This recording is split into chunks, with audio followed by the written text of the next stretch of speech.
Ko'pchilik ta'kidladi, Qashqadaryo viloyatida eng ko'p Xitoy navidan hosil olgan fermerlardan biri ekansiz. Rasul ota fermer xo'jaligi Qashqadaryo viloyati Nishonqo'rg'onda. Qanday bo'ldi? Xitoyning qaysi navi ekildi, qaysi preparatlar bilan ishlov berildi yoki mineral o'g'it bilan ishlovlar bo'yicha siz bir ma'lumot bersangiz, Fermer.uz kanalida tomosha qiladigan fermerlarimizga manfaatli bo'lardi. Shu haqida ro'y-rost o'zingiz bir fikrlaringizni bildirib o'tsangiz yaxshi bo'lardi. Bu yil 42 gektar maydonga xitoylik 73 navni, keng 73 navni ekdik. 4-aprelda ekishni boshladim. 300 kilogramdan fosforli o'g'it, ammofoz, 380 kilogramm azotli o'g'it berdi. Keyin Anguzal firmasini dorilar bilan ishladim. Spragin, Plastimin, Baktamin 2 marta ishlov berdim. 2 marta. O'sha yozdagi bizda harorat juda 60 gradusgacha chiqib ketdi. O'sha paytlari bu juda bizga qo'l keldi. Paxta stressga tushmadi, ishlovdan to'xtamadi. Tobora chiroyli ishladi. Juda chiroyli hosilga hosil qo'shib ketdi. Issiq juda yoqdi bu yil Stressga tushmadi. Paxtani stressga tushirmadi. Paxta juda chiroyli bo'ldi. Ham suvda ham bu yil juda kam ishdi. 2 marta sug'ordim. Oddiy usulda tomchilash emas, oddiy usulda 2 marta sug'ordim. 2 marta sug'orishda o'zi o'rtacha 90 sentner. Beda 5 gektar beda o'rniga konturga bedani buzib ekkan edim. U yerdan 112 sentnerdan oldim. Bu bu yil juda qulay bo'ldi.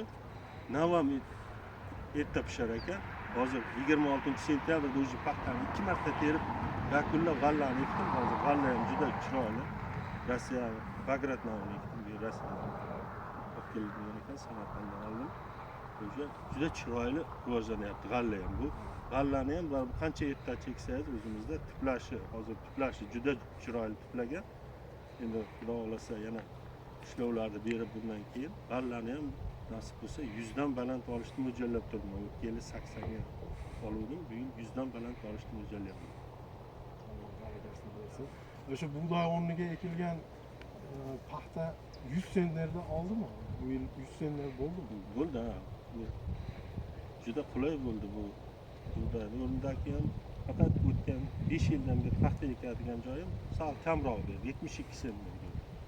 10 gektar konturda paxtani o'rniga ekilgan 5 yildan beri almashlamay paxta ekib kelyapti. Bu sal kamroq.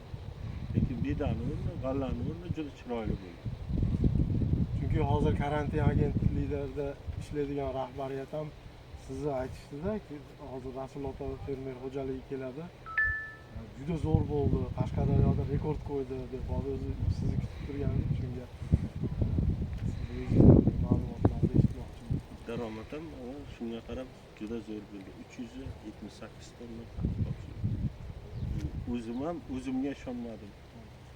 Shu paxta chiroyli ko'rinib turuvdi tergimcha. Paxta mashina tushgandan keyin o'zim ham to'g'risini aytsam, jinniday bo'lib qoldim.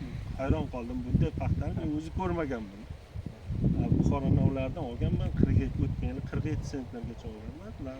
Hali borsa 100-150 million pul qolardi kelgusi yilda ishlashga. Bundan bu yil o'zi 1 milliard 700, 1 milliard 800 million sistem o'zimda. G'allani ham o'zimda hisobladim. Fosfor hammasi o'zimda. O'zi shu eng maqbul narsa mana shu ekan. Prezidentga mana yangi texnologiya, yangi navlar kirib kelishi bizga juda qulay bo'ldi. O'zi xitoylik agronomlar ham lol qolishgandir. Ko'p navda turlari kelishdi-da va Xitoyda dedi 73 nav 100 olganman. Siz qaysi ilm bilan ishladingiz dedi-da, o'lchab ko'rdilar, o'zlari ham ishonmadi.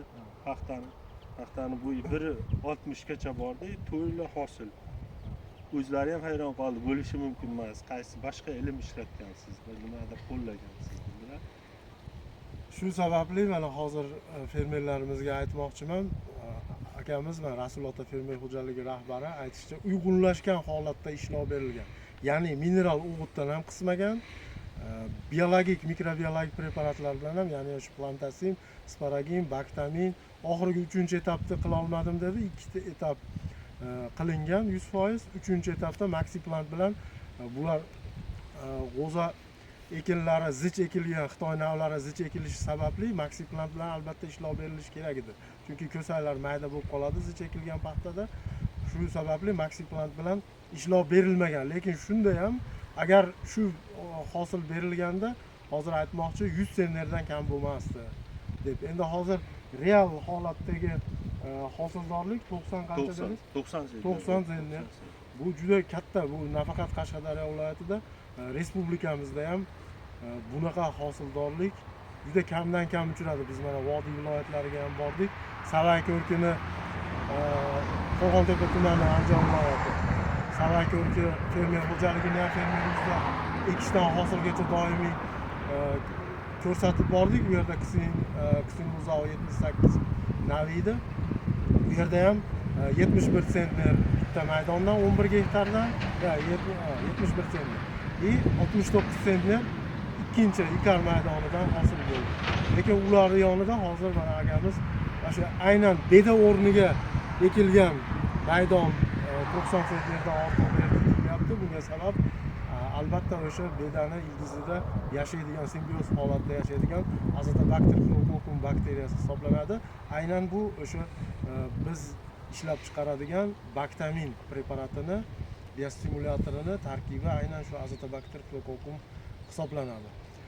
Katta rahmat sizga. Alloh bundan-da yaxshi hosildorlik bo'lsin. Albatta siz bilan sizlarga biz ham hamkorlikda ishlayapsizlar. Siz bilan hamkorlik qilganimizdan xursandmiz biz ham.